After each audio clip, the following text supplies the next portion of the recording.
Where do I start? They say life imitates art. I'm trying to paint a picture. Paint a picture that's licking you scripture. I ain't just another nigga. Another nigga with a dream. It seems we finally made him all believe. A dream to be the reason we come to achieve the life that we would all kill for, even die for. I score, so sick, sick and tired of these little kids talking grown shit. Yeah. Wow, boy. Like, he's just like, people are like, all right, yeah. He's that crazy guy. He's that crazy white boy that's in the crew that you're like, why is he with all them guys? Oh, yeah. Oh, Rex, he's the craziest of them all. He's the guy that's going to shoot you, probably. Yeah. Eminem, get the strap. Get the strap. Man. That's jokes. Lauren, let me check your mic. Check 1 2 1 2. You sound good. How do I sound? You sound amazing. Do I sound great? Yeah. I sound kind of echo muffled. Maybe it's just the different headphones I'm not used to. No, I think you sound good. Do I sound good? Yeah. Them Wayne. $25 Sonys. Listen, I'm not hating on this might just be my like Sunday morning voice too. It's freaking early, yo. It is early. Duane, you sound good? Yeah. Duane sounds great. Oh man, you guys talking about Eminem? No, I just was. Well, there's a lot of rap battling and dissing going on. Yeah. I was just talking about. Well, someone wondered why isn't Eminem in any of this? Why doesn't someone take shots at him? Because there's probably lots to take shots at. It's like, wow, the guy's dissed his own mom. Yeah, he disses himself. Probably. You guys so don't forget remember? it. You don't remember the 8 Mile trick? I remember Let me 8 Mile. diss myself. Let me call myself out. Guess you can't use that shit against me now. Good luck. Exactly. Good luck, though. Nice try. And Drake kinda does that too. Yeah, he does. It's like he makes fun of how soft he is and how much he's he a loves singer strippers. and how much he loves strippers. Yeah. And then gets him pregnant. Yeah. So then when you like diss him for getting stripper pregnant, it's like, well, I kind of already talked about having a problem with strippers. What did he say? He likes women whose bodies are like unproportioned or like he just. What the hell does that mean? Well, he likes a big booty. I was just say, so he likes ridiculously size. Okay, so that makes sense because like huge stripper cans and like huge stripper asses. Right. So when you see comically, right, that's Drake's. That's his Drake's preference. Like so he'd probably like to go down to Brazil. Yeah, probably. That Nicki Minaj body. Yeah, that's him. That's all him all day. Shit is weird. So when you saw the baby mother, people like that makes sense. Here's a question. When is the oversized fake body gonna not be in anymore? Because that shit is disgusting. See, I don't have a problem with the oversized body, but I don't like. No. This is personal preference. Okay. I don't like the artificial version of it. That's what I mean. Like the fake oversized body. Yeah, like you bought it. Yeah, like you can be thick and juicy and curvy like and all that, but like if you walked in and were like, yo, give me the Kim K, and like now everybody got the Kim K and nobody's bodies are real. But but the only thing is I feel uncomfortable as a man telling a woman what she should do. So here's the thing. Okay. Women, do what you want. Yeah. I don't care. You're not my wife. I ain't gonna deal with you anyway. That's facts. However, if we're talking about my personal preference, so please don't get at me. Yeah. I'm talking specifically about my personal thing. Right. I just prefer you being who you are. That's it. I'm not one of those guys who's like, oh, I like a natural woman. Take off that makeup, blah, blah, blah. And then they don't fuck with the women when they don't have makeup on or something. You've seen those some of those guys who are be natural looking. They're like, not actually natural looking. Yeah, then they're like, oh, you scary. look nasty. Like when they actually see, like, then they diss the women. So I'm not trying to say that, but I'm just like, I appreciate you for who you are. Yeah, I'm Drake. And like you said, women do as you please. It's not our body. So it doesn't matter. Right. But I will say, in my experience, I dated a person who got boob implants. Oh. Highly overrated. Oh, really? As a man, highly overrated. They don't feel the same? Highly overrated. They look great in clothes. They look great in bathing suits. But outside of that, they feel like you think they'd feel. like a tennis ball? Well, depending on the size, I guess. He's in a tennis ball. Personal preference. I'd rather you have no boobs Oh, okay. than giant fake. Silicone stripper bombs. So are Just they not hard? into Are it. they, what, Yes, man. Okay. They're stiff. They sit in a. They don't look. They just aren't real. Right. Well, Okay. they're not real. And you're. Anyway. Again, it's all these cultural, societal expectations. When you talk about growing up without sex education in school or your parents telling you stuff, where do you go? Porn, Yeah. Internet. Yeah. internets, and everything you're going to see is very highly curated. And then some people become desensitized to a regular looking woman or person because Yeah. everybody who's popping on Instagram has the fake booty with the fake hip injections with the big lips and the No. And for men, Well, Kanye yes. just like- saying, because if you're a guy in porn, Yes. there are certain expectations Yeah, you gotta have of that meat. size. You gotta have that meat. But that's true. But it's true, Yeah, right? people Unless don't it's wanna like watch. amateur whatever. Yeah. Like they're not Yeah. hiring anybody without a Magnum dong. Like Yeah. that's just not. That's Yeah. true. Yeah. You gotta have a Magnum Dong to So get I the can to see get why the that porn would bag. affect men too, Yeah. and women's expectation of like, Oh, anyways, jeez. size and whatever, Yeah, that's ability true. and Yeah. Yeah. all those kinds of things. That's a whole. That's a whole other thing. Yeah, women growing up watching porn and like, yeah, that's true. That's interesting. Because a lot of porn sex is not real sex. Right. It's porn sex. Yes, exactly. And most people in real life don't have sex like people have in porn. Right. No, because people prefer intimacy. don't know that that's not what sex is. That's Right. porn sex. Yeah. That's it. Uh-oh. There is Cindy Gallup, I believe her name is. She's a sex advocate, and she has this thing called "Make Love Not Porn." Apparently, Okay. I haven't like looked into it deeply, but her whole thing is about like healthier porn Totally. quotes. Okay. And that's interesting. She's super feminist, super like. Yeah. She's an older woman who's like, yeah, I like to fuck young guys. Like, she's just straight up. Who wants you know? a fucking old guy? But Look like, at all the ones that have married old guys, but they don't want to They're fuck not- them. They just want their money. They're not fucking those old men. Well, maybe they are. I hope. I don't Go want ask Hugh Hefner. I don't want to. Yeah, right. But anyway, yeah, look her up. I think she's I follow her on Twitter. She's a very interesting follow. There is a lot of advocacy happening for that type of transition, though. It's not that porn in and of itself is inherently bad. Yeah. It's that the way we've portrayed Exactly. certain Yeah. aspects of a sexual relationship or intimacy or whatever Yeah. has just gone so far down one side of the spectrum that they're now trying to encourage women that are interested in these things to become directors and producers of porn. Yeah. Because they'll have it naturally, women have a different lens. Right. It'll look a little different. So you're can't gonna see some fun imagine- stuff. It's just gonna look different. Yeah, I And that's can't all. imagine. It feels like in the porn videos, it's a dude recording. Oh yeah, it always feels like that. Yeah. You know, and I feel like Well, if and half the time there's, anyways. half the time there's what we're already No, there's in that it. Go. conversation, like, well, if it's anything like point of yeah. view. Oh yeah, like come on, yeah. How you doing today? Like, Yeah, "Ooh, girl, can we you see- do that." Can you see your boobs? Hey, wait, take your boobs out. Like, show the camera yeah, your yeah. boobs. It's awful. Oh my god, you guys! This is completely aside, but as I'm doing the low tone, I went through Tim Hortons drive-through over the weekend, and the guy said, "Call me sir." What? Oh yeah, you Sir, is that all you like? I was like, yes. What was the reaction And then I when pulled up, you and he pulled was like, up? "Oh, he's like a kid in high school." Oh. And then I pulled up, and he kind of like looked out the window and was like, confused. They I don't was know like, that low voice. I was that like, sweet serenade. "Thank you."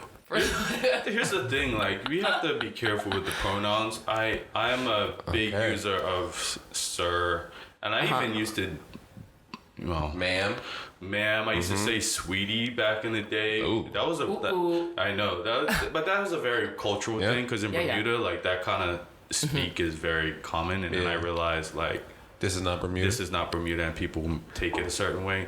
But that said, Yeah. women always, not always, but a lot of women do say that to me in customer service situations. So I'm not offended. But yeah, like I'm really careful with the pronouns these days because you never know what people want to be addressed. Yeah. Be mindful, folks. Yeah. Be mindful. Hey, welcome to the Change of Narrative Podcast, episode 31. I'm your host, Terrence Taylor, and I'm sitting in between two fabulous human beings. One to my right, his name is Duane Jones. And across from Duane is the fabulous lady voice that you all love to hear. She goes by the name Lauren Sears. And we are here to talk about all of the things. Oh man, we got a lot of stuff to talk about. We got shit. We just talked about some stuff that wasn't even on our list of topics. So you guys got some I don't even know what to call that. Some porn talk? Not lady talk, but porn talk. Yeah. Sexual lady body talk. Healthy sexual experience talk. Yeah. We should really actually dedicate an episode of that, and I think we would. Yeah. And we did our. I think the people would benefit from that. Yeah. Yeah. Okay, we're gonna. It would be dope if we could have someone who's had work done. Well, or do we want to go that perspective? I would. Can we find a porn star? Oh, that would be. A sex worker or some a sex kind. worker or someone who works in the industry. That would be cool. That would. Let me take a note here. Yeah, let's write that down because that could be very, very interesting. Well, you know what? Go. Like when I was in Costa Rica before we actually started you went doing to Costa the podcast. Rica? Yeah. Oh shit, I've been there too. So it was for my brother's bachelor party. Ooh. So him and his homies, they have to do everything big. So of course they had to do a week-long thing in Costa Rica, and I had never experienced sex workers on that level. And also, where were you in Costa Rica? Waco Beach. Okay. And also, like, people didn't have a ton of money, but like it seemed like a lot of the women were on the upgrade plan. So it's like women with braces, fake breasts, and fake asses everywhere. And I was like, I've never seen this like in real life like this. It was and it's such a high concentration. It was like that particular town, which I didn't know at the time, it's a heavy sex work town. So like everywhere we went, it was like we're all like plus 6 feet. Oh yeah, we know they was all over you guys juice. You know, so it was like, oh hey, you want fuck? You want fuck? You want fuck? Everywhere we went, it was just like off the just straight up. Straight up. It's funny actually that you mentioned Costa Rican sex workers because when I was there, I stayed in Pavones, which is like way south in this like surf town. Yeah. What's the capital? Do you remember the capital? No. I was in the capital like to fly back, and I had spent the day in like what would have been like Central Park-ish, kind of like of the area. And they had this like really cool like community dance like street party, and they just like people just playing music, and then people just coming and dancing and having a good time. And then as the night creeps into life, the freaks come out, and they was I had never seen this before. Like sex workers of all types of gender and color, and like some people, I was like, that's a dude in a dress. Not even trying to a woman. It was just a dude in a dress, and they're just like doing their own thing. It's like, and it was just normal, right? Right. Like people were just like, oh, they that's their job. And actually, I had some good conversations with some of the sex workers. Like, and it was just like, wow, like, change your perspective. If you were the type of person that judges, like, it would have a conversation with some of these people. It would change your perspective a little bit. Because they were just like, one was in college. It's like, yeah, I'm in college. This is what I do to make some money, and I'm not going to do it forever, you know, whatever. Yeah. It's just a job to them. It was very fascinating. Very fascinating. It is. It is. But it is. I mean, like, prostitution and, like, selling your body is one of the oldest forms of making money. Business, baby. Yeah. Especially for women. Like, it's around, you know? So then when you got people that are like, oh, no, you should persecute these people and versus having safer regulations or laws to protect these people, like it's gonna happen. Yeah. Yeah. Same thing with like drug use. Yeah. When you set up safe injection sites, it's gonna happen. Yeah. So what's your preference? You know, Yeah, that's we gotta facts. try and put these people in situations where if they want to be empowered out of it, they have assistance, and if they want to stay in it, then they should be able to be safe and healthy. Yeah. Like we even talked to one of them about like the business model of having a pimp versus not having a pimp. Oh, and this shit. girl was like, nah, I don't do that. I'm independent. I want to keep my money. I set my rates. Sometimes I get $1,000 for a dance. And it's like, that's all I do. So I'm like, fuck. Yeah. Like she's a business. She's an entrepreneur. Yeah. Like Totally. It is. It is. Yeah. It is business. So It's different when you're choosing when you're choosing, yeah. than when you're forced into.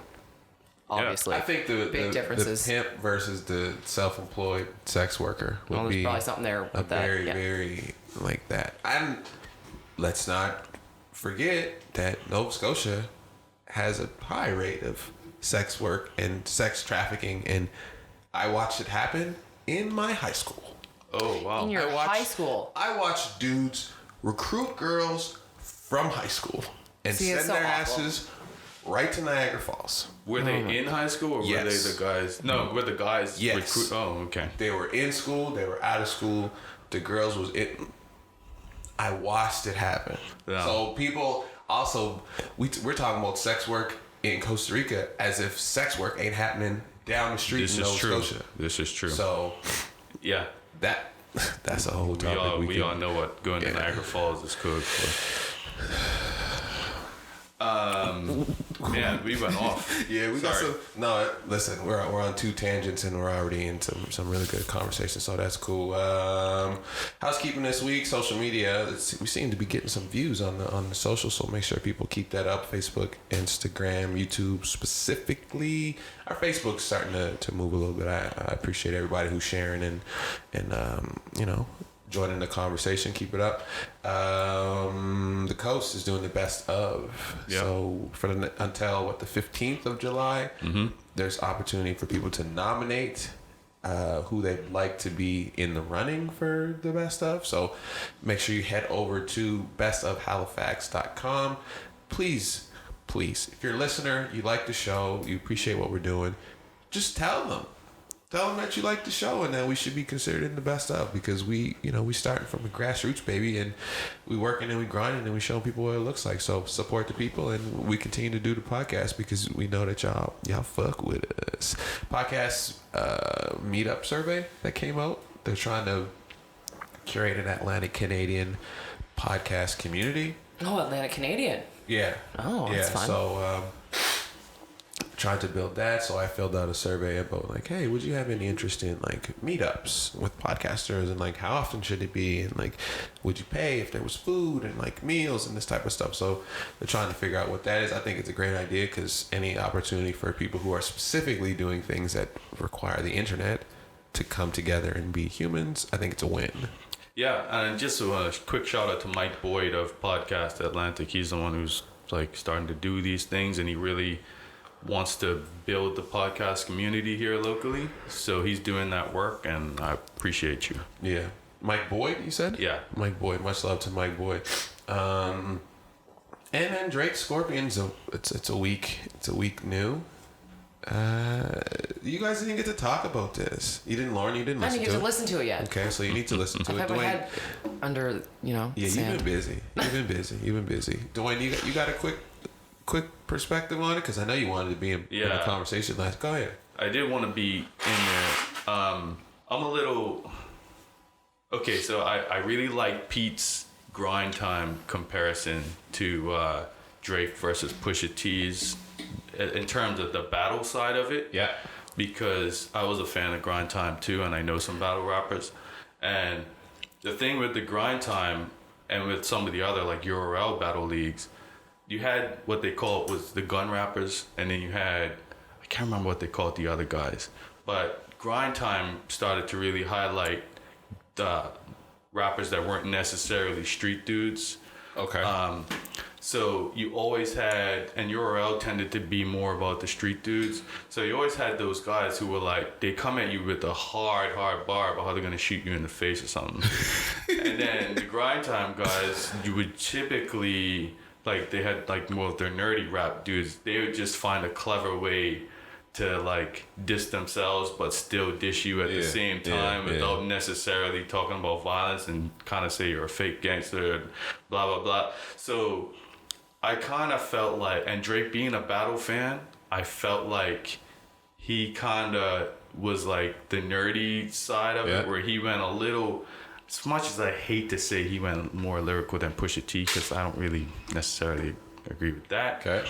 But I feel like Pusha T was more of like the gun rap type, where he was like, yo, bang, I'm dissing you straight up. Yeah. Whereas Drake kind of danced around it and was like, I'm still dissing you, but it's not direct in a way. Yeah. So there's that. I'm not an R&B fan. Okay. So side B, come on. Whatever. I'm just not that dude. They had no jams on there. I did. There were a few that I did like. Okay. I can't remember the titles of them now. But I did like them. I did like a few. So overall, I say the project was good. I just preferred the rap side. I like rap Drake. Yeah. I'm not a fan of R&B Drake. Okay. And that's cool. Okay. So in that sense, but yeah, I listened to Joe Budden's podcast where he broke down some of the bars, and I really like that Drake does the subliminal stuff. Yeah. And that's what Jay-Z always does. And so him bringing Jay-Z in on that last track with the DJ Paul beat was just like, to me, a great way to close out the rap battle side of the album.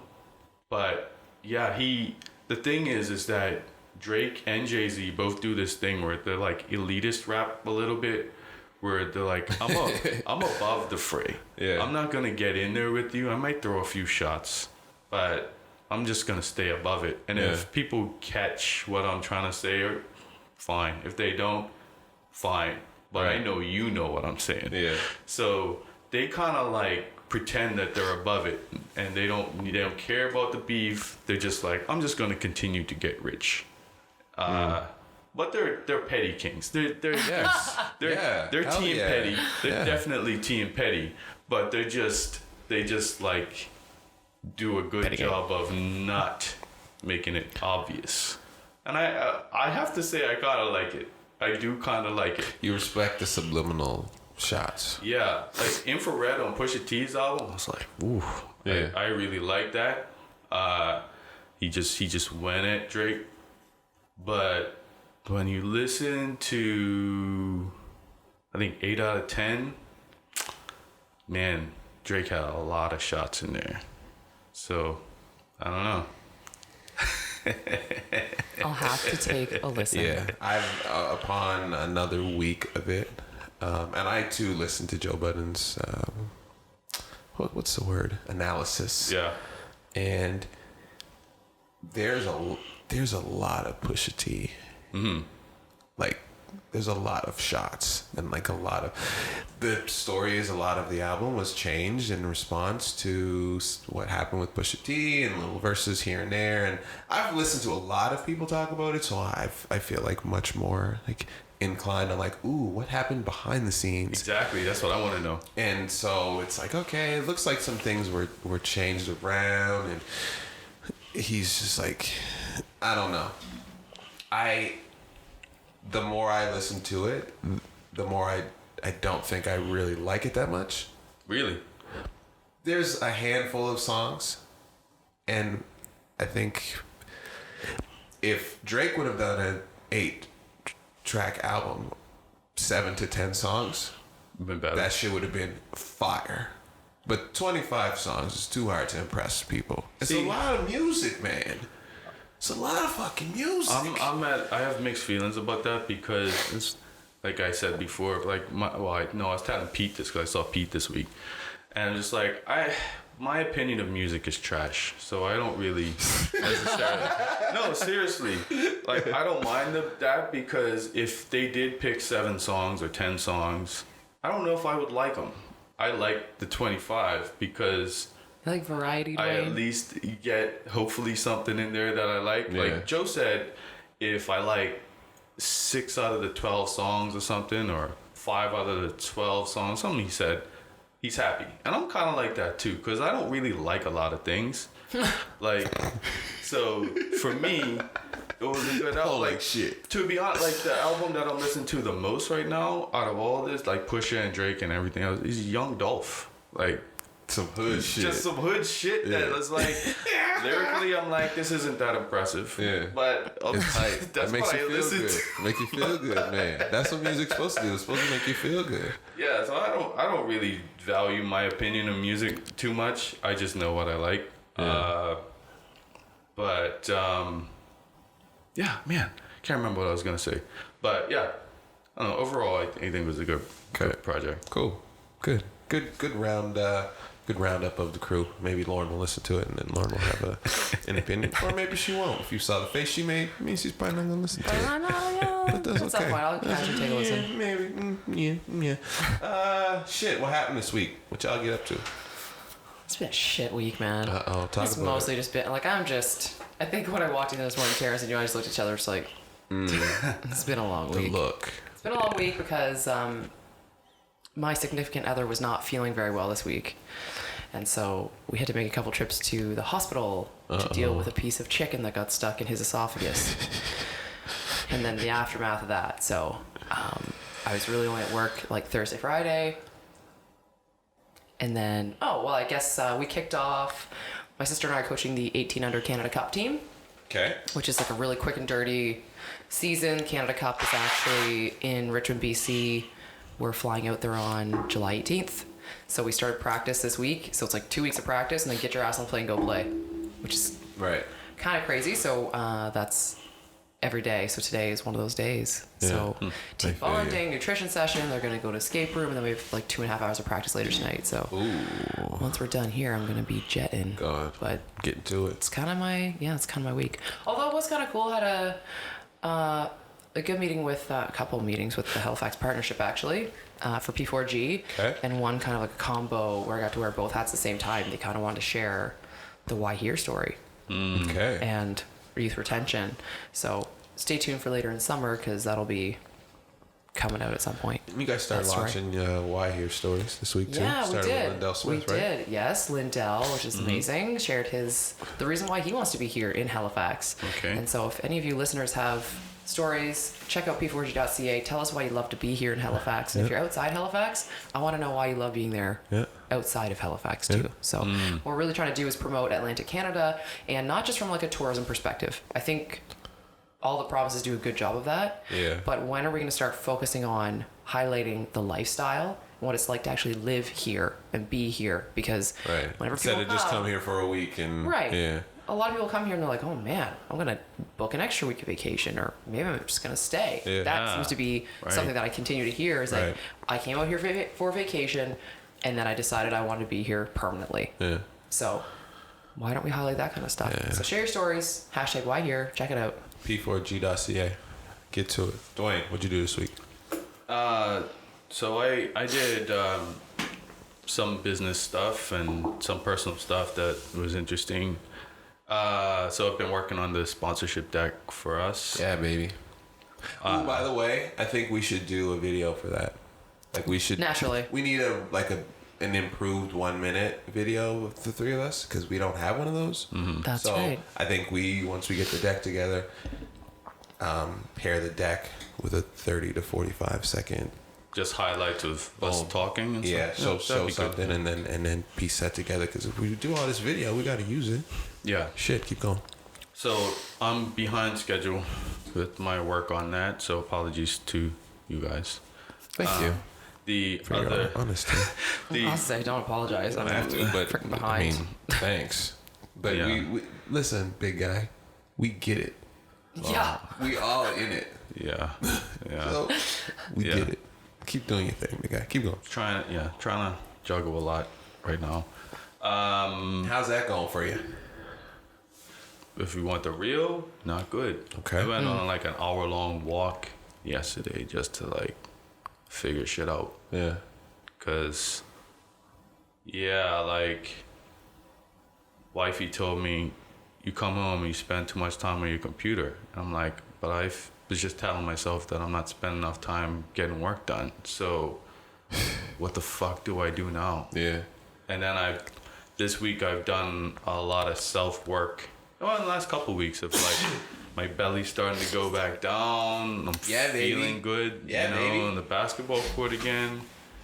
But what does that mean? Less it work. Means less work. Yeah. Less time at home. More time exercising. So I'm like, so I gotta figure out how am I going to stay healthy, grow a business, and be a good husband and father all at the same time. And I'm like, I have no fucking clue. I think I just started getting a headache Right. after, like you just said that. I'm like, oh my God, my head just started to hurt. Right, exactly. That's Yeah. exactly what happened. I'm like, I just gotta walk. I just got out the car and randomly walked. Didn't tell anyone where I was going. Just walked. Yeah. Good. Man. Because I'm just like, Needed it. I'm like, I don't know what to do. I can't make everybody happy, and I'm not making myself happy. Did you reach any clarity on your walk? Yeah. What was it? It's related to, shout out to Natalie Murray. She's a coworker friend of mine. She helped me with prioritization stuff during my day job. And we talked about this Kanban thing for like project management, prioritization. And it's basically for people like me who have a ton of shit on their plate. And I was only looking at it specifically for my day job, but I'm like, I can definitely apply this to my personal stuff too. Yeah. And it's basically just accepting that you can only really work on 3 things at one time. And maybe 1 week it might be more than that. 1 week it may be even less than that. And just keeping all the other things in the background, but you only have 3 active projects that you're working on, and you schedule your time according to them. Once it's done, you put it in the complete pile, and then you swap something else in to that in progress thing. And that way you always know you're working on your most important things instead of just working on what is blinking at the time. Yeah. So I was just looking at trying to figure that out for my personal life. And at first I was separating things into Art Pays Me, Glitterati Communications, the podcast, personal. But the reality is all of that work happens at the same time. So I may personally say, I want this to be working on podcast stuff, Art Pays Me stuff, or whatever. But my wife's like, yeah, well, we got this to do, and I want to do it. And I'm like, I kind of want to do Art Pays Me stuff right now.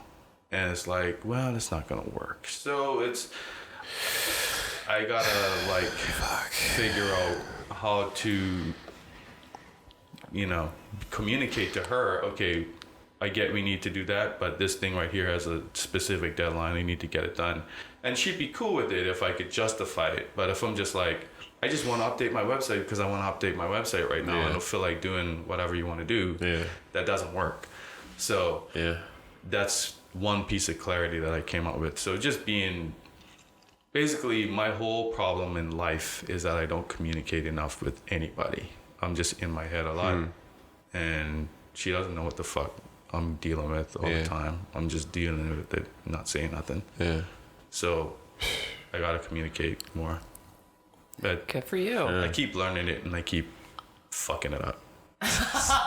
Listen, That's what we do, though. Everyone has there are things where it's like, oh yeah, I'm finally getting it, and then you royally just know. Exactly, because she's like, yeah, you still don't communicate. I'm like, no, but I'm working on it. Nah, you don't. I don't know what you're doing. I don't know why. I'm like, you came home late from work the other day, and I don't know why. I'm like, well, I came home late because I had to clean my office out, and I had to finish some finance stuff, but you never told me that. So I just see you come home at 7. I don't know why you're home at 7. Right. So it's like, fuck, she got me. I'm so in awe of how you manage all of the shit that you manage. Don't be in awe because I don't manage it. Well, listen, man, you're surviving and you're doing it. because I don't have children or a Bingo. wife, and I'm struggling AF. So you're doing it with like the ultimate responsibilities. Come on, cuz that shit's crazy to me. So Agreed. but you know what? Robert said that to me at work the other day. He was like, I'm like, man, I'm fucking stressed. He's like, you do a really good job of not letting people know that. Yeah. Like, you don't present this energy of stress. You just like kind of calm and keep it. I'm like, yeah, man, that shit doesn't last forever. Yeah. Like, this shit is hard. Yeah. So I like that on the show we're able to like, okay, so here's how I feel and here's why. But still, like, I'm still searching for like, how do I do this? And I don't have the answer, but I'm still trying to figure it out. And the fact that you're saying I don't communicate with my wife enough, and that probably is making it worse. That leads to so many more problems that I don't need to have. No kidding. Acknowledging and even being aware of that is cool. Like, and then having to, and it's cool because you have to do the work. Like, that's your family. You ain't got no choice. But you also have to do the work to provide for the family, because that shit got to get done too. So, I mean, I think it's cool. I never seen nobody do it before in real life. So, if you listen, dude, you're doing it. Oh, thank you. 100%. Yeah, Actually, you're doing it, bro. It's a huge consideration. You know, everyone our age is like having kids. I'm 29. I was having one of these sad moments this week too. Yeah. Like, fuck, everybody got kids, and I look at guys like Duane, and then I look at Thompson. yeah, Thompson is me and Thompson had it. Yeah, me and oh Thompson my had God, a he has talk a too. third on the way. Yeah. And thank God he has an amazing wife, because he couldn't go run around and do all the stuff that he does if he didn't have Megan. Because Megan's amazing, taking care of their children, and they're amazing. Okay, I've met them both, and I can't wait to meet the third because they're just incredible. But like, and you guys all know Matt. Yeah, he's so cool dude. energetic all the time. Like, what? So if I first of all have them run around, cool. But now I gotta carry them shits. Yeah. And like try and be a person, and you know, having seen some of my girlfriends go through pregnancy, and I'm like, how would I cope and or manage and or do all those things? So It changes everything. I get it. Well, I don't get it. I'm You understand. Yeah, Thompson gave me Considerations. Thompson gave me the advice. He said, don't do it.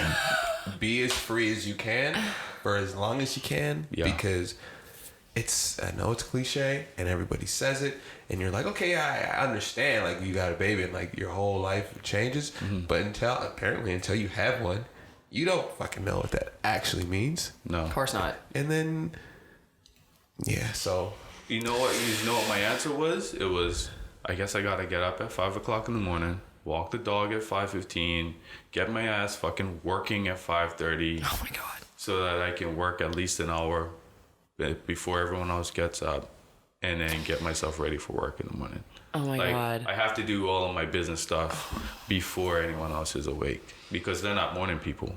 right. So that's my solution. I basically have to grind hard. Oh, Duane. Sleep and somehow not. But anyway, I went to the float center yesterday. I wish I did the float after I went from, like, I was stressed out and had to go for that walk, because I'm like, this would have been the perfect time to float. And I just went for my walk. Yeah. So I did that. How was it? So I liked it because, like, exactly for that reason, I just went on that walk because I just wanted to be alone in my thoughts and just reflect. And that's what the float center gives you the chance to do. But because it was my first one, I'm claustrophobic, so I had to like work that out a bit. And it was a little bit of like, oh, this is weird. I'm naked in this tub. It's completely dark and quiet. So, and then it was like, I got to relax my body. I didn't want to like lay my head back enough to just let me float. So I was working on that. So it's like coaching yourself to actually relax. Yeah. But then once you get there, it's like, this is great.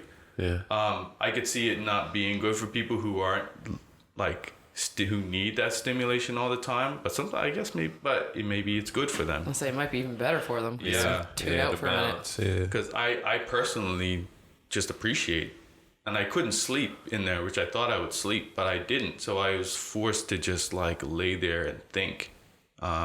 So that was. What'd you think about? Mostly, you know what, I was trying. She said don't go in with expectations, because she said sometimes, she's like, keep a sketchbook or notebook close by, because people have breakthroughs and stuff. Yeah. I was really hoping to have a breakthrough. Didn't. Yeah. I literally just had some of the same things pop up. Various designs that I worked on, my wife, and what I want to do with my business. It was just on an endless loop. It was very weird. And yeah, it was odd. Or are you gonna go back? Yeah, I'm gonna go back. Of course he is. She You said gotta. she said like by the third one you really kind of know whether it's for you or not. So I'm looking forward to the second time where I'm not gonna be Let me know when you go. freaked out. I'll come with you. Is it more than one? Yeah, I think there's a couple. There's 3 of them. Cool. I'll Yeah. come with you. Cool. Because Thompson mentioned it too. I tried it. Oh, you tried it? I did. What did you think of it? I was like, I want this to be an amazing thing for me. Yeah. I'm not a claustrophobic person. That tank made me claustrophobic. But I don't think that it was so much the tank as it was the neutrality of the air. Okay. It's so, like, the temperature is so similar to your body temperature that it's not hotter or colder. It's just sort of like a weird stasis. Yeah. And so when I got in there, I also have eczema. So I had to like try and cover all of my like little eczema pockets with Vaseline before you go in, because the salt water it burns the crap out of it. So I get in there, I'm kind of burning a little bit. Yeah. And I could lay back and start to relax, but every time I bumped a wall, It would take I you was out like- of it? I would just like jump. Oh. So I like when I first got in, I put my head at the back of the tank and then realized I couldn't get comfortable. There was like piping behind me, so I had to like turn around the other way. And then when the door closed, I was like all of a sudden feeling claustrophobic when I've never been that before. So I was like kind of popping. It was a horrible, like it was a spectacle. I feel like if you actually had recorded it, like in the room, just like the door popping open occasionally, be like trying to get more air and like. Yeah. Anyways. Did you find it hard to breathe in there? Like I said, because I feel like, not that I was not getting enough oxygen. So I don't want to like, people go to the flotation center. Also, Lindsay, who owns the place, is amazing. So She is, yeah. go see it. But I think it was just, I'm not used to, it was just so neutral, which is the point, because you're supposed to feel weightless and dull the other senses so you can go into your mind and like relax and have these breakthroughs. I couldn't manage it. Yeah. So Kyler loves it. I was surprised I was actually able to put my head at the far end, because at first I had it at the close end and I was like, I can't stretch out enough. So I put it at the far end and I felt better there. But my breathing, I think I couldn't tell if it's the claustrophobia or what, or if it's just, but the air was so thick in there, I had a hard time breathing. So periodically I would just, she said to just prop it open. It helps people who are like for their first time. Exactly. So I just kept it propped open. And once I kept it propped open, it was like better for me in terms of breathing, but you don't get that darkness. So And the stillness. and the stillness isn't the same. Yeah. Right. So I'm just like hoping the next time I'll be able to relax enough that I can just be okay with not having that huge intake of oxygen. Yeah. Because that's what happens. Like there were times I caught, I'm like, am I breathing right now? I couldn't tell if I was breathing. And then I wake up and I'm like, okay, I need to take some deep breaths. Because I don't know if I'm breathing right now. So that happened a couple times. Crazy. Interesting. But it was cool. Sounds like an experience. Yeah. Oh, I met with a lawyer this week. Damn, you had a busy ass week, bro. Big boy Good. stuff. Okay. So, I was just looking at like how to protect the art pays me name and stuff like that. Nice. So shout out to Highlander Law Group. That was dope. There you go. And the event. So that was crazy. But we'll dig into that we'll later. dig into that one too. I had a bit of a bit of an eye-opening experience yesterday. How do I say this without saying it? I'm falling in love with nature and all the things that nature provides us. And I had a moment yesterday. I had a bit of a breakthrough. It required... how do I say this without saying this? Just keep telling your story. I think anyone that gets it'll get it. Okay, so I went to Shuby Park. Went on a journey. Yeah, I went to Shuby Park, and I've been, there's things that people have talked about that like there's certain things you can do to like expand your mind and like connect to nature and like be free, and so I was like, oh, okay, that sounds like something I need to do. So I did that. I went for a walk through Shuby Park. I found a beautiful wharf. Okay. And I laid on this wharf for probably 5 hours yesterday. Wow. Yeah.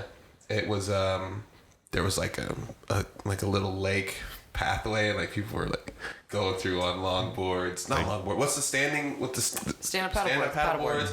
There's people in boats going by. Like crabs are eating that guy. He's not even moving. And I was like, Drew, blue dragonflies, and we connected. There was a ton of them. I've never seen so much fluorescent green in nature, in the woods. I could see the green reflection out of the trees glistening through the water, and it was like mind-blowingly vibrant.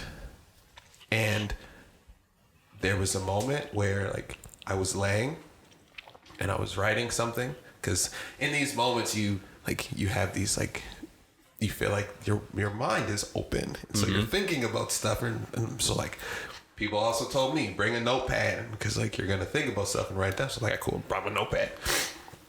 And man, me and nature had a moment for hours. I watched the water and like the wind blow, and like the water looked like it was dancing, and the sun was reflecting off the water, and it was like fireworks. Yeah. And I was like, yo. And then I just had a really good, my spot was really good. Like the sun was there. It was like shining through trees, and I was seeing stuff in life and in nature that I had never fucking seen before. Amazing. At all. Amazing. And it was, part of it was like, all right, let's like stop all of the chaos of what you're doing, of like just doing stuff, and just watch this ant crawl on your leg, and then take your hand and let the ant crawl on your hand, and then like stare at this ant being an ant for 5 minutes. Oh, I know. And you're just like, wow, this in is this incredible. world that I'm like, I feel so fucking important, I'm watching this ant, and I'm fascinated by an ant, and there's squirrels. Yeah. The squirrels were the nature's soundtrack, and they're just like making all these crazy noises. There's water dripping. I wrote a poem about love and Mother Nature and God, and I was like, I don't fucking write poems.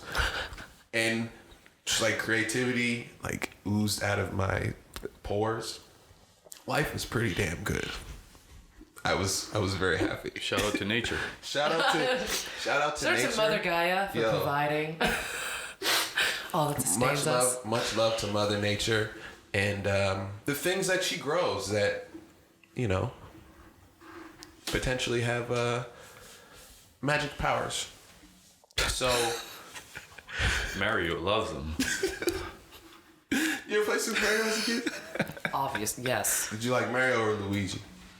Oh, Mario is my man. You liked Like Luigi. always. Luigi was okay. If I ever to pick a character, always. Luigi. I didn't like Luigi, but I had to pick one. The younger brother that's taller than you. I was like, fuck that guy. Yeah, that's facts. The younger brother that's taller. Yeah, yo. So make sure that if you bang your head and the mushroom comes out, jump on it, because it makes you bigger and makes life better. Is that the lesson of the week? No, God, no. I'm not putting that out to the world. You crazy? The lesson of the week could be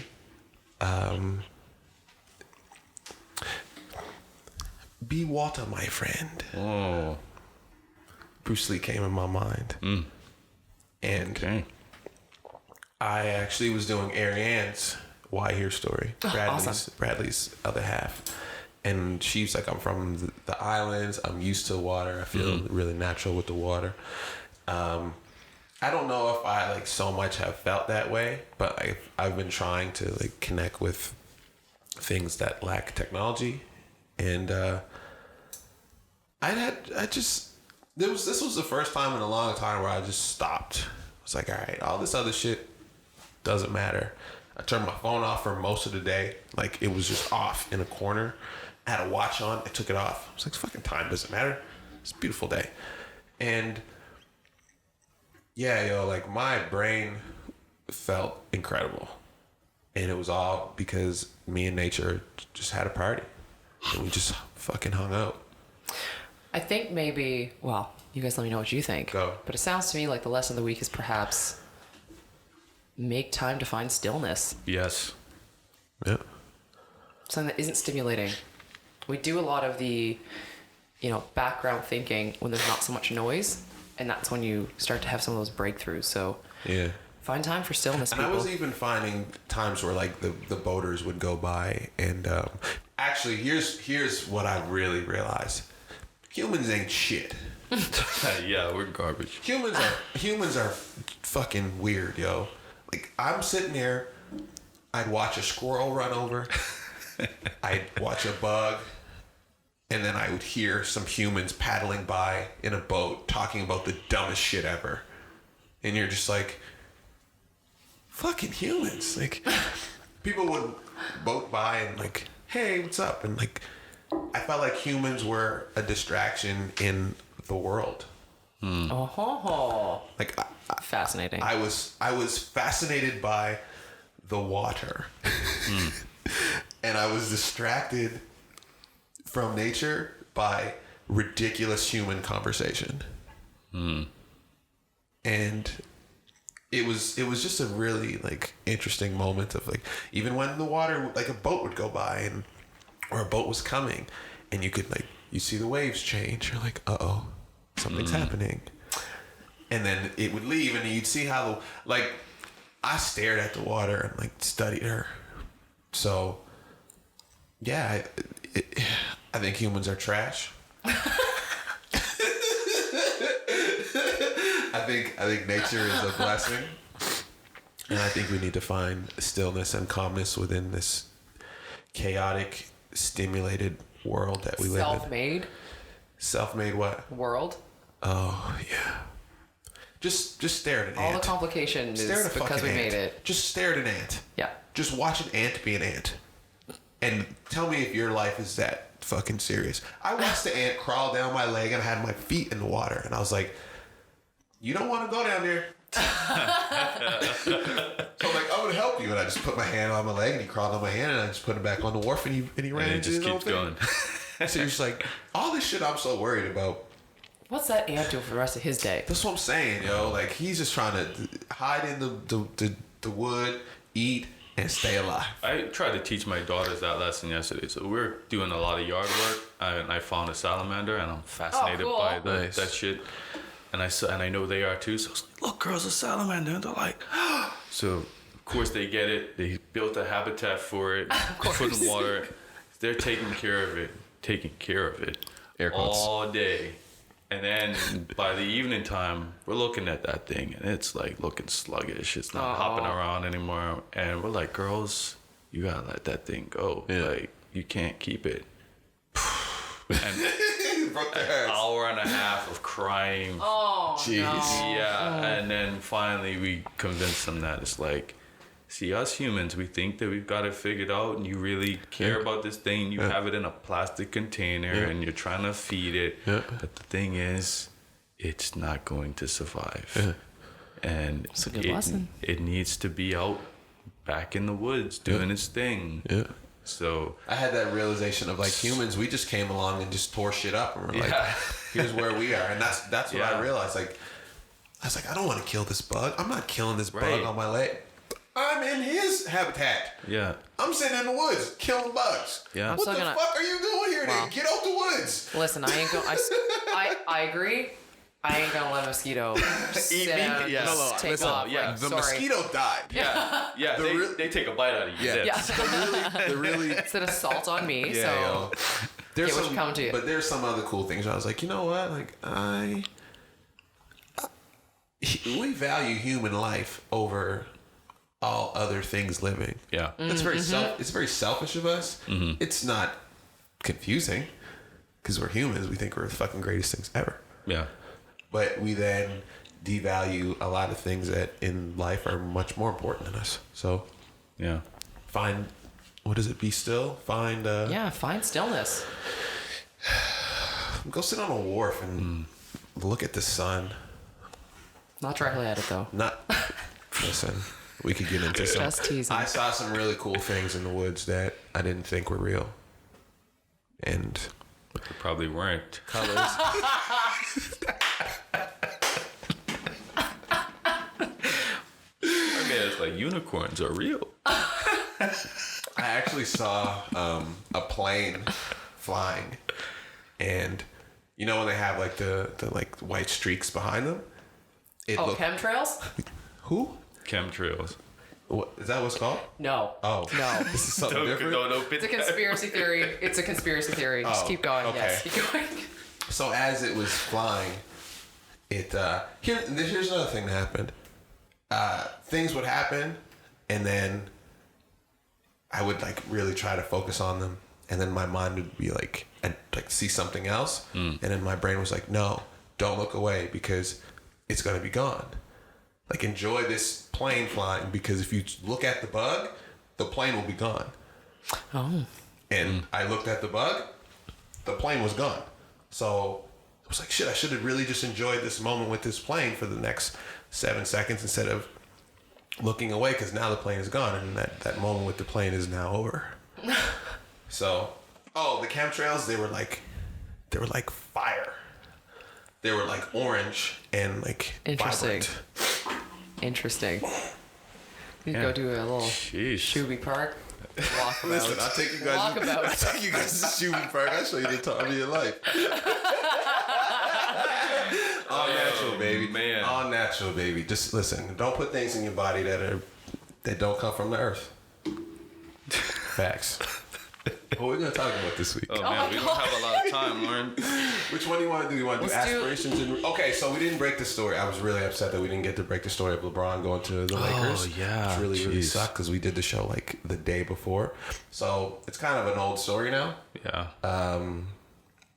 Do we want to get into the super team conversation, or do we want to get into the Andy Hines realism and aspiration conversation? I feel like we're only gonna get one. I feel like I want to dig into one of them. I know. What do you think, Lauren? Either or. Flip a coin. Let's talk aspirations and realism. All right. Do you want to Okay. preface this with the event? So shout out to Alfred Burgesson. Yeah. This guy's always coming up pulling shit out of his ass at the last minute. Andy came in town like Wednesday.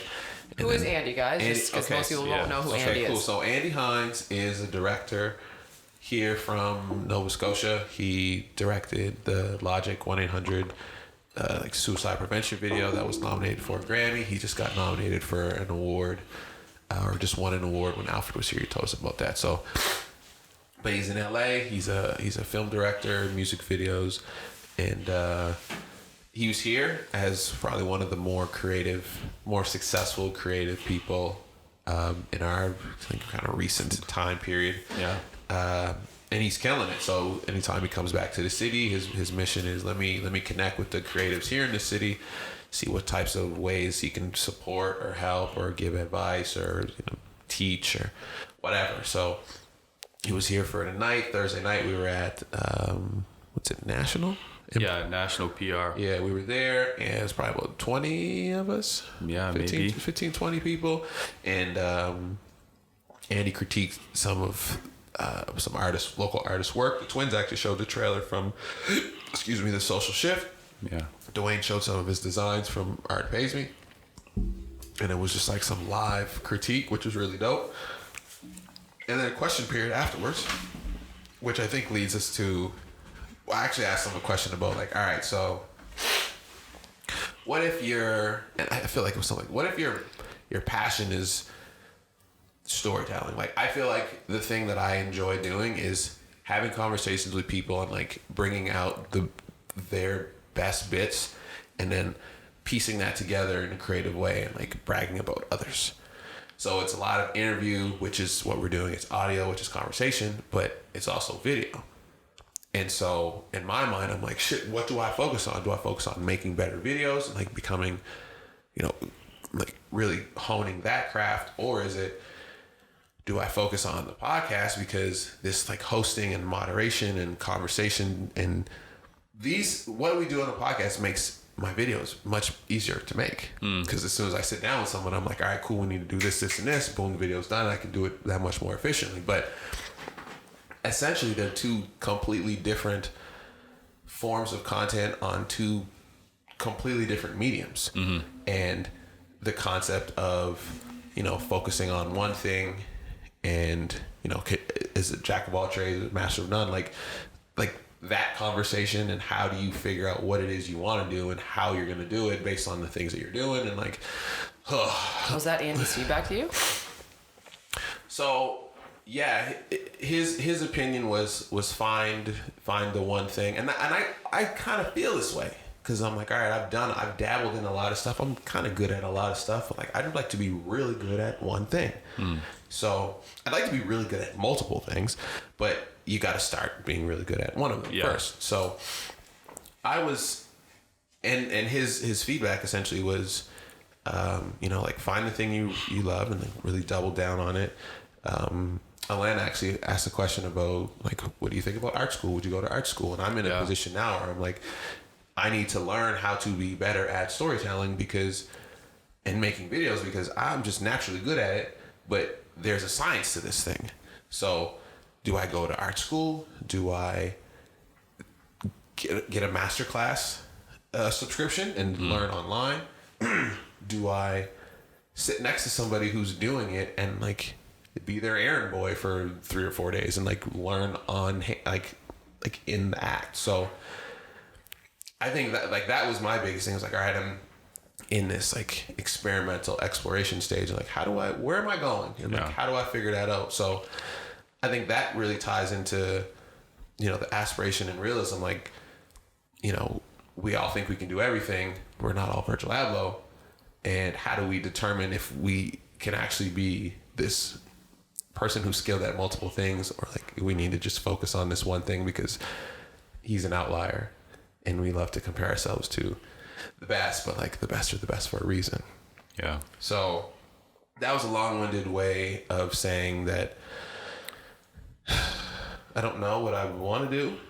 I don't know. I know what I like doing, and like, but like, what's realistic? And like, what am I aspiring to be? Am I aspiring to be a on-air personality host? Am I trying to be a panel moderator, or like a speaker, or like a videographer, or like a producer, or like a director? I'm just like, fuck, I do all these things because I have to, but like, shit. Where do you focus? So I don't know where we even go. Well, one thing I like that Andy said was to think about what comes naturally to you, but you're also good at the same time, as like a way to give you a hint of what direction to go to. Right. Well, no, what comes naturally to you, but it was also like you enjoy doing. Right. That was another aspect of it too, because there are things that come naturally to us that we don't really necessarily enjoy. Right. And people keep telling us we should do it. Right. And we're like, sounds like basketball. That's a junior high kid. Right. Right. Same story. Yeah. So like, you're tall, you can shoot, you can post up, you can do whatever. You should play basketball. Well, I don't know. Right. So I thought it was good advice, and that's what I'm dealing with my day job. So I think I'm pretty good at what I do in my day job. I like it, but when I think about what takes away time from what I really enjoy doing, and when I, take that long walk and I'm like, what the fuck? Yeah. It just keeps coming back to that. Like, this is a lot of hours of the day that I dedicate to doing something that is not like it's not my natural thing. My natural thing is creating. Right. That's what I'm naturally good at. It's what I enjoy the most. And it's what... But creating is such a broad term. Yes. So within that, yes, you still have to focus. Right. And that's also where I've had challenges. So focusing between, do I want to be a consultant for other people, or do I want to have my own clothing brand for myself? Right. Plus, you paint. Plus, I paint. Well, the thing is, the paint, and that was another interesting thing. Andy really zeroed in on my paintings. Yeah. Okay. And To say, he was like, these are the designs right here, man. Like, the graphics are cool, but this is it. The paintings, put that on your stuff. And I was like, I had thought about it, but the thing is that the designs came first, and then the paintings were inspired by the designs. Right. fascinating. It was a weird thing, and I literally did those paintings like the week or two before the show. I banged them out quick. Yeah. And I'm not a painter. Like, I just was like, I was feeling inspired to paint, and I was like, I'm gonna paint. Yeah. That was it. So it was interesting, and my wife even said it. She was like, yo, these are actually really good. So it's one of those things where it just kind of came naturally to me. It's getting good reaction. I enjoyed it. I had fun. Yeah. Because I said, if I had a dream in life, it would be to just, like, when I retire or whatever, I just wake up and paint or make things. Yeah. That's what I want to do. And it's like, well, why can't I do it now? Why? So, the aspiration thing is like, okay, so Par messaged me this week. Shouts to Par. Yeah, and she's dealing with it too. She's at that earlier stage where she's like, I know I want to do something creative, but I don't know what. Yeah. And she should be, in my opinion, should be doing that, what Andy's saying, and even what you're doing, and trying all of the things. Yeah. And then eventually, something's gonna hit. And I'm still doing it. So I already made the decision. Art pays me, the clothing brand, that's gonna be my thing. Consultation, I said no. Now I'm like, well, consultation brings money. Wifey's mad because I'm spending too much money on this expensive hobby that I want to be a business. Consultation brings real money in. So I now have to still focus on the consultation on some level, but Art Pays Me clothing brand is still my number one thing. There's the business, and then there's the podcast, which is number 3. Sorry, guys. Hey, yeah. Priorities, baby. So I'm still doing it, but there's also making art. So where does that fit into? How you juggle all that shit? Of it, that shit right? sounds crazy. So anyway, yeah. So I'm still working on it too. Yeah. But I agree with him. Like, there's only so many hours in a day, and he said I'm successful because I was willing to eat ramen and I focused in on stuff. And there are people who were in film school, same film school as me, who are no longer filmmakers. There are also people that he said he met with who chased only the dollar. And he's like, we've had that conversation. Yes, we have. Dude is living in a mansion that I couldn't afford or whatever. But he's looking at me and he's jealous of my work, the work that I'm doing. The story of the miserable millionaire. Right. Yeah. So it's finding that right balance of, yeah, I need money to survive. I need money to live, but I need to do things that fulfill me at the same time. Yeah. So I think that's kind of where we should be pursuing things. Yeah. How do you feel about this, Lauren, as someone whose main focus isn't in like searching for your creative kind of gift, right? What is your creative gift? What do you think? My creative gift, I think, is the ability to bring a voice to folks that maybe don't have a platform but also the ability to bring people together to get going somewhere. Okay. That's really, I think, my strength. There have been different variations throughout my life of where I've got to kind of play out that scenario. It's reinforced to me that is the thing that I'm good at, because people will come talk to me. I'm talking like, I've got some weird ass stories that are like another day kind of thing, but lots of information on initial meeting that are like very personal types of things. I don't know why that is, right? I don't know why people feel willing to do that, but I'd say the creative outlet for that for me has been business development, and in particular being in the environment at Common Good Solutions where the focus is always on solve problems and never. How many times have you heard no at CGS? I haven't.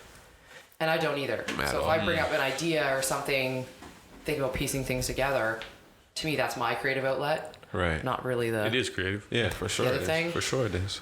My sister last night was bugging me about singing more. You sing? I don't. Yes, she does. Sing. Yes, she does. I don't like actually sing. Yes, she does. Yes, So she does. So Hillary and I had this conversation to my sister, and I talked with one of my best girlfriends the other night, and she was like, you know what, I'm gonna find this thing for me. I signed up for salsa dancing lessons. Like, I need to have it. Hillary's doing pole classes right now and like all about the yoga and like all this kind of stuff, and I haven't found that piece for me yet. And Hillary was like, maybe it's singing lessons. Because I used to do a lot of it and be in choirs and things, and then but then at the social network, that's the first time I've done any of that for like years. Like years. So anyways, there's like a deep conversation about that. So I'm kind of finding that piece, but I guess, we're talking about, we kind of originally brought this up because it's like, oh, we have so many things and I want to be good at all the things. Yeah. But like, how many hours do you realistically have in a day to like hone in and create expertise in something? Right. And if you own a business, so here's an example. I used to work for a business that produced something, a good. And the original product line is like all heroes. Product was super amazing, really effective. And then all of a sudden they wanted to compete against other folks. We got to make more product. We got to make more product. But there didn't really seem to be, other than we need to have more just for more's sake. Mm-hmm. Right.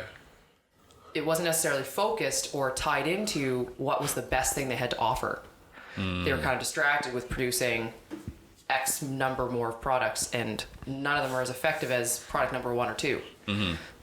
But you're investing a ton of money and time, and especially if your business is producing something like a good, not a service, obviously there's front end investment in actually getting that thing, thinking about it, getting the formula, finding all the components, getting it to store first of all. Yeah, that's expensive. Right, and so it's been, from what I understand, it's been really challenging for them, because if you don't concentrate on 1 or 2 things that are like your bread and butter in your business, you're kind of wasting your energy because you're not going to capture enough market share in any of those categories. So, when I talk to some other folks that know a lot more than me, some people refer to that as a core asset. What's the core asset in your business? What's the best thing that you're like, what's the thing they're best at? So I think in Common Good Solutions case, we're still figuring that out. Because we do consulting, we do training, and we have an incubator. Lots of people would think, or starting to think, that maybe it's training. No one delivers training like we do. In the variety of ways that we do it. Right. So, okay, how do we start to focus that energy to try and make the most of your go? When we think about aspiration versus realism, when we're talking about Virgil, that's more of like a personal kind of place, because it sounds like this Virgil guy at Louis Vuitton now, right? Yeah. You mentioned he's good at photography, he's good at design, he's good at, I shouldn't say good, he's great at. Yeah, he's got an architecture degree. He's famous for DJing all over the world. For DJing? Yeah, for DJing. Well, that's a far departure away from. Yeah, and he got his claim to fame was being Kanye West's creative director. So he's just a Renaissance man, if you will.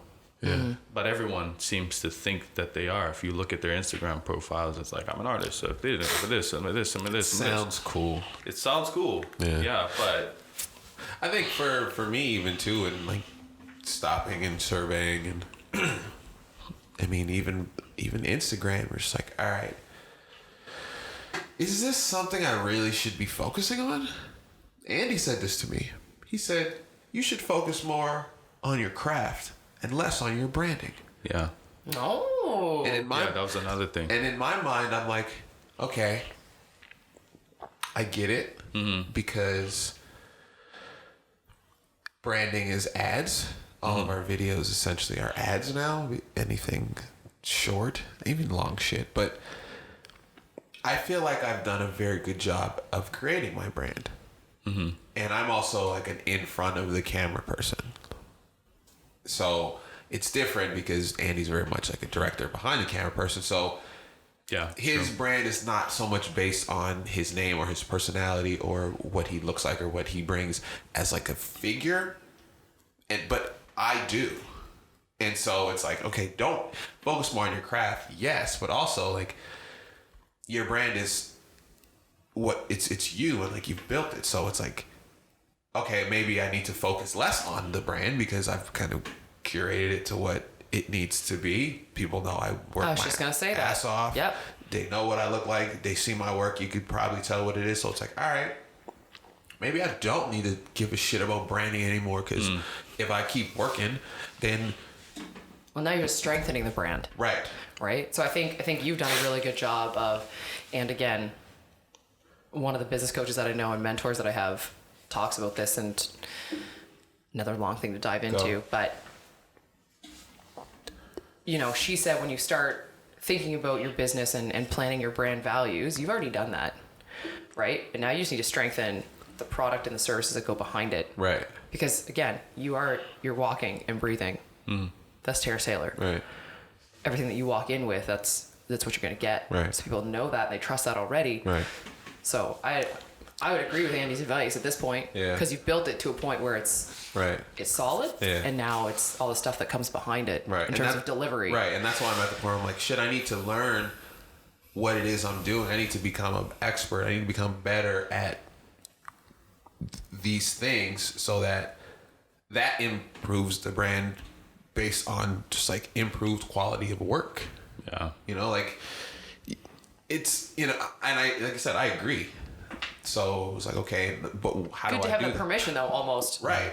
But it's like, So okay. yeah, now it's time to do that. Now what? But that's been my thing. It's like, all right, what do I need to do now? And so that's why I was like, all right, let me get this master class. Like it's like $240 for the year, and you've got access to all this learning, which also helps me learn to make SEI training videos even better too. So I'm like, all right, cool. Now I feel like there's a point now where I have the time and space to focus on education, because like the hustle to like get the money part, it's not so much the focus. I did that. I built the brand. People are coming to me. So now if they're coming to me, I got to make sure that every video is better than the last one.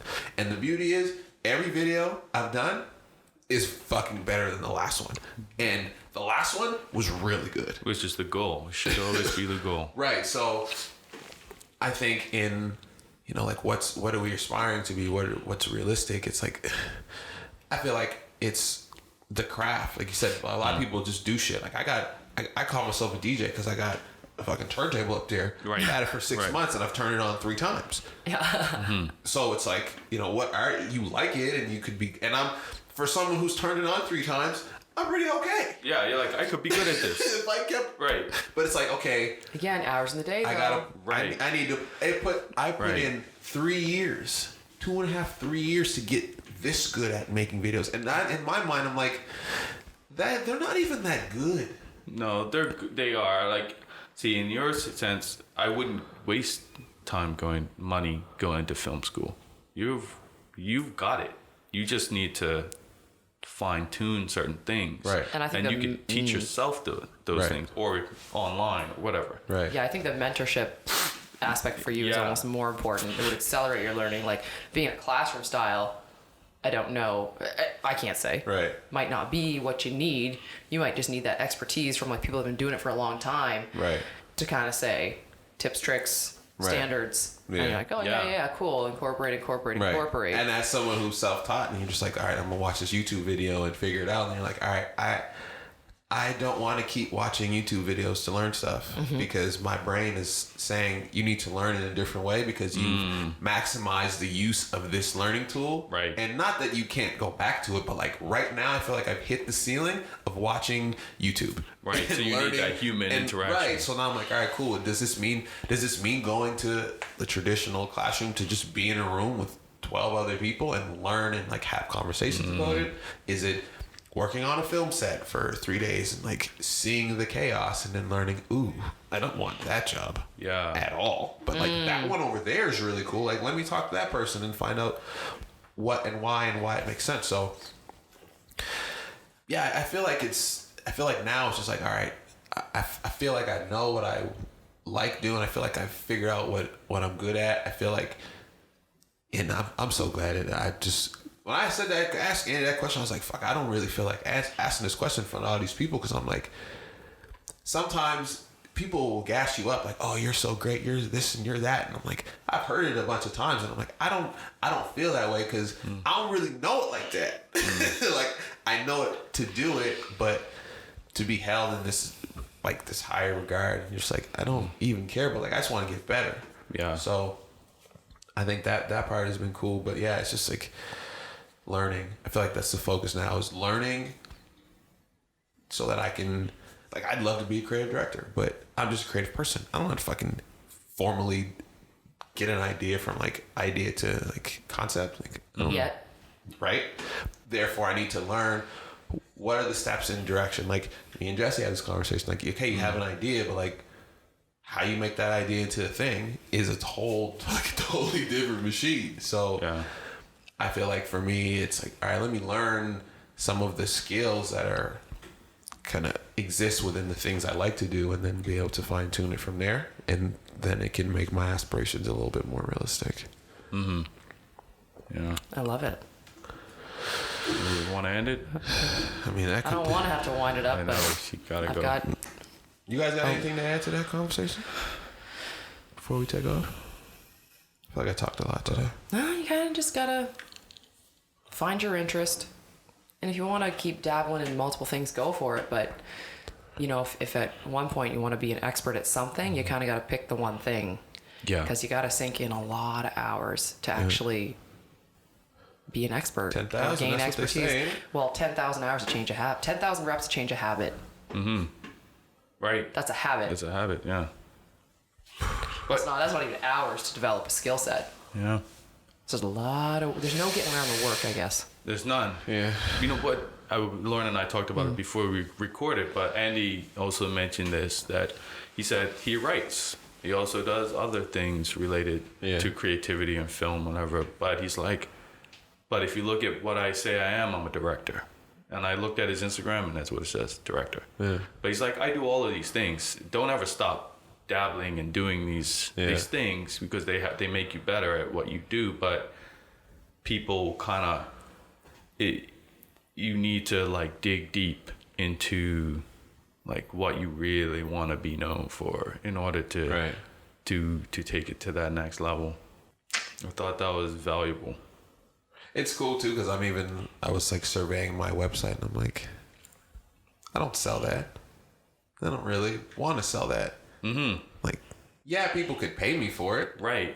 But it just seems to be watering down what I can actually provide. Yeah. So that's exactly Right. it. That's what I used to deal with as a graphic designer because I'd be like, initially my portfolio was all like magazine work, but I would want to do corporate brand. I would try to do corporate branding or I try to do this and try to do that.